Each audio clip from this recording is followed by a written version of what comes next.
This fish with a kickstand is called a tripod fish. And yes, it's a real thing.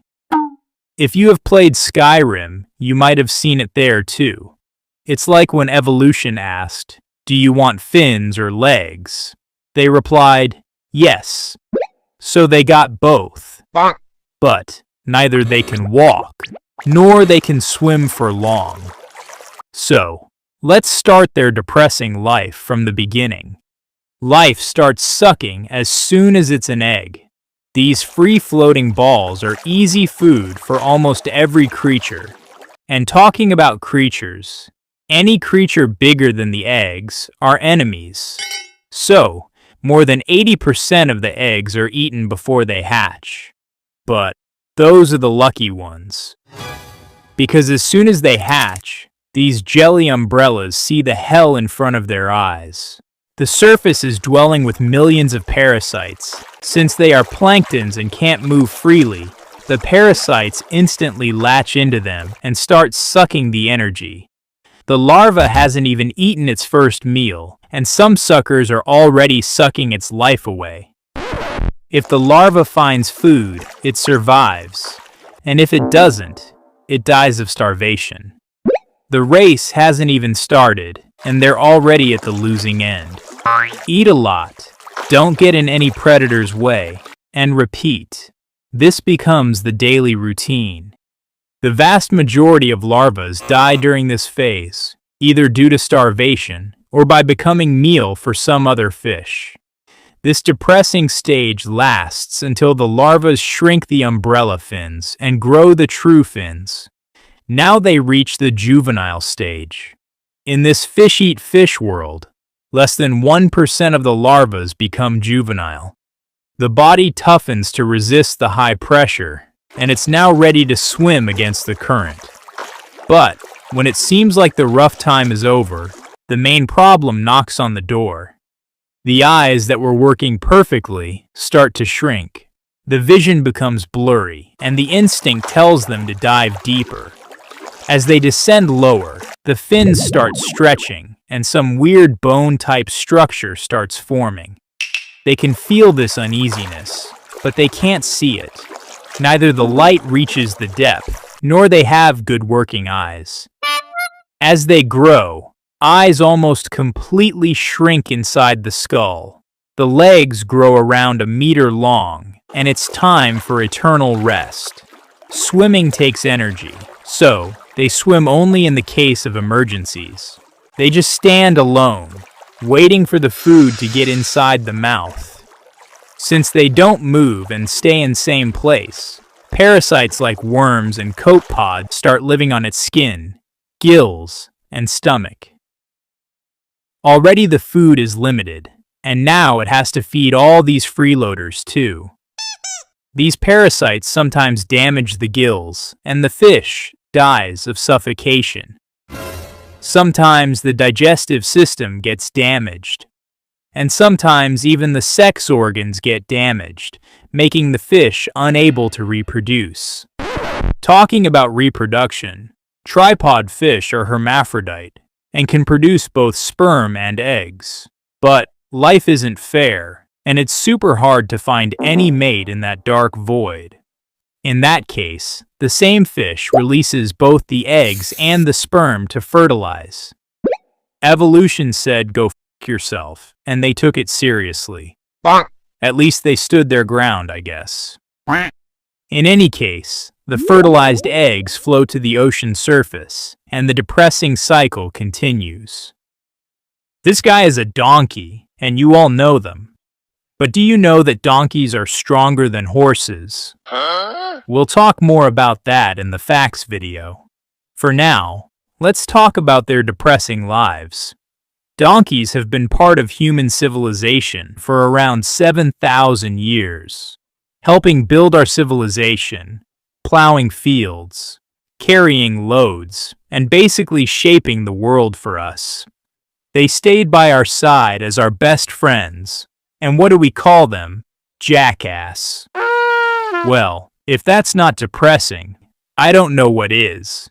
When a foal is born, it struggles to stand up. After around an hour with mother's help, the kid can now stand on its own. But there is no one to celebrate the achievement. For humans, it's just a new worker on the line. But they do get some care, food, and a barn to stay warm. It's not because of love, but to make it strong as soon as possible to carry their loads. The only true affection it receives is from its mom and the group. The kid first remembers the voice and smell of its mother, drinks her milk, and lives a carefree life. It doesn't know that this happiness won't last for more than a few days. The mothers don't get a long rest, maybe just 2 weeks at most. And that's actually a considerate amount.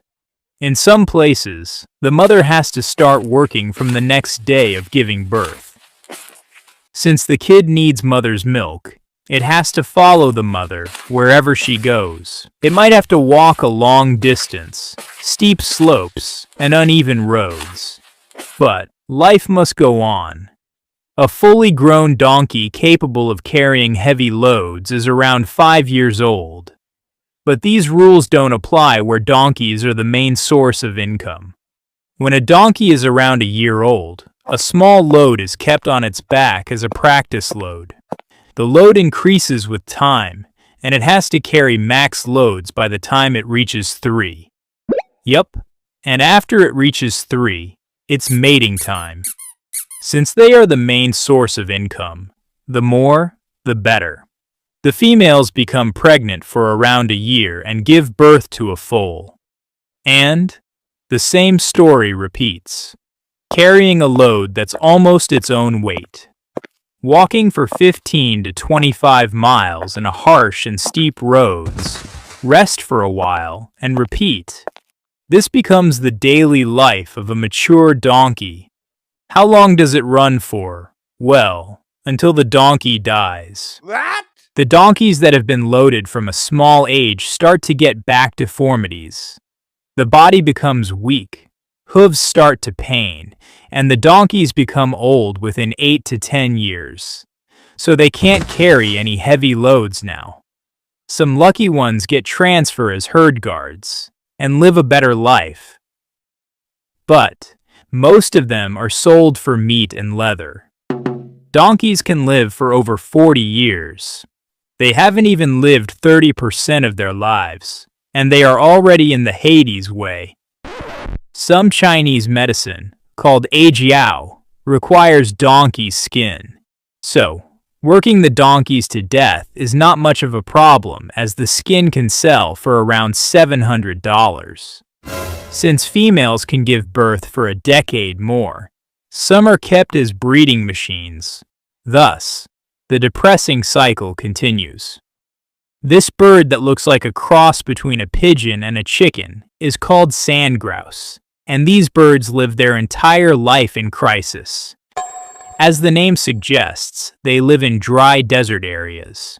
So, they have to face extreme heat, extreme cold, thirst, and the predators. This is a nest of sand grouse. Yup. They actually don't know how to make a nest, so they just scrape some sand and call it their home. The female has just laid these 2 eggs, and the eggs need continuous care. If left alone, they can die. Yup, life sucks even before they are born. The temperature during day can cross 50 degrees Celsius. If left unchecked for long, they will be cooked, literally. So, one of the parents goes foraging, and another spreads the wings, keeping the eggs in shadows. In other words, they incubate to cool the eggs instead of warming them. After 3 weeks of baking, the chicks are born, and they bring a new problem with them. The land gets hot during the day, and staying in same place is pain in the ass. So, the chicks start walking just under an hour after hatching. The seed grains can be found nearby, but water, that's the biggest problem here. Since predators like eagles and hawks live near the water source, they make their nest around 20 to 50 miles away from the water. It's morning time, and the chicks are thirsty. so all the dads fly towards the water source. Meanwhile, hawks and eagles are already there waiting for their arrival. As soon as the birds arrive, the raptors charge in and take a few dads with them for lunch. The survivors land near the shore and drink the water.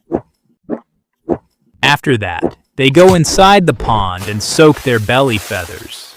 Males have specialized belly feathers that can absorb water equal to 20% of their own weight. If they stay for too long, raptors will catch them. If they stay too little, the feathers won't soak much water. So, the timing is crucial. Many fathers die trying to fetch the water, and father's death means death of the chicks too. When the belly is fully wet, he immediately flies back to the nest. The predators may chase the returning father, but they usually don't follow for long. Dad flies for an hour and returns home with 20 milliliters of water. And the kids drink it like this. He has to do it every day for another 6 weeks. After that, the chicks can fly, and the whole family goes together. Chicks stay with the parents for 5 months, and then they start searching for partners. After a few months, first rain indicates the start of mating season. The couples mate and lay 2 to 3 eggs after 3 days. Thus, the thirsty cycle continues. This may fly, and this may not fly. Yeah, it's a female, and they usually don't have energy to waste on flight. Regarding the name mayfly, many believe that they emerge during the month of May, but they are seen all over the year, so the name seems misleading. Their scientific term is legit, though. Ephemeral literally means lasting for a very short period. Mayflies are tiny flying insects with a very short lifespan. There are over 3,000 mayfly species, but the most depressing one is this one, American sand-burrowing mayfly. They have the shortest life of any known creature. Even cicadas will thank nature once they know about these guys. This ball is an egg cluster that contains around 70 eggs. The eggs are nutritious, and the creatures like snail and caddisfly larvae eat them. So, evolution made them dense. As soon as the female lays the cluster, they immediately sink in water. If they float, their life will end before it starts. The flowing water spreads them. Some land on bottom, some slip inside the rock cracks, and some get pushed down the sand. Most of the eggs are eaten before the life starts, but some like these find a good place to hide. Then, they stay there for around 8 to 10 months. Yup, the eggs take a lot of time to hatch, and after they hatch, the larvae instantly burrow around a foot deep and make a U-tube. Nymphs have gills and can breathe underwater, so they stay there and eat organic matter like detritus, algae, and tardigrades. They never leave their burrow or move to a new place.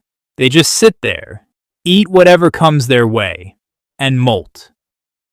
They spend a whole year trapped inside the prison that they dug themselves.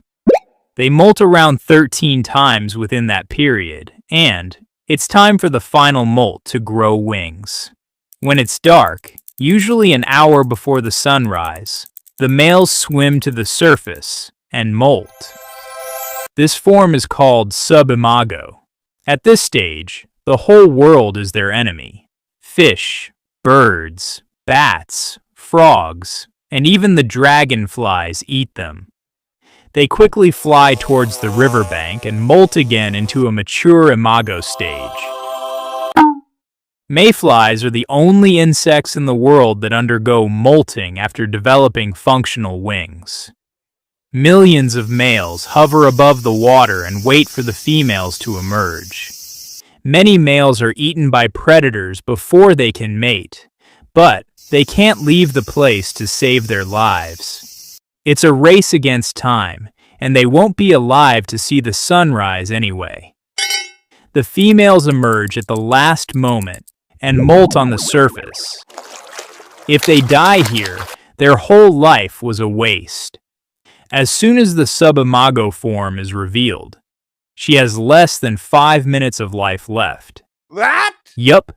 She must manage to meet a male, mate, and lay eggs within this time.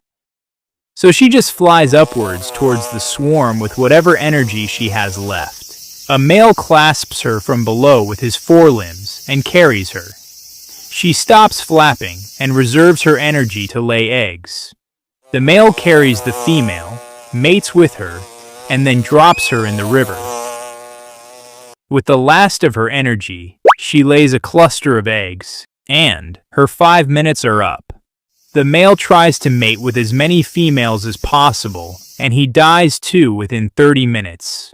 The eggs start sinking in the river, and the cycle continues.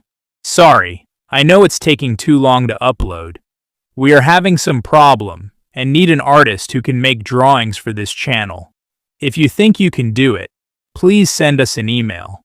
And as always, I love you guys.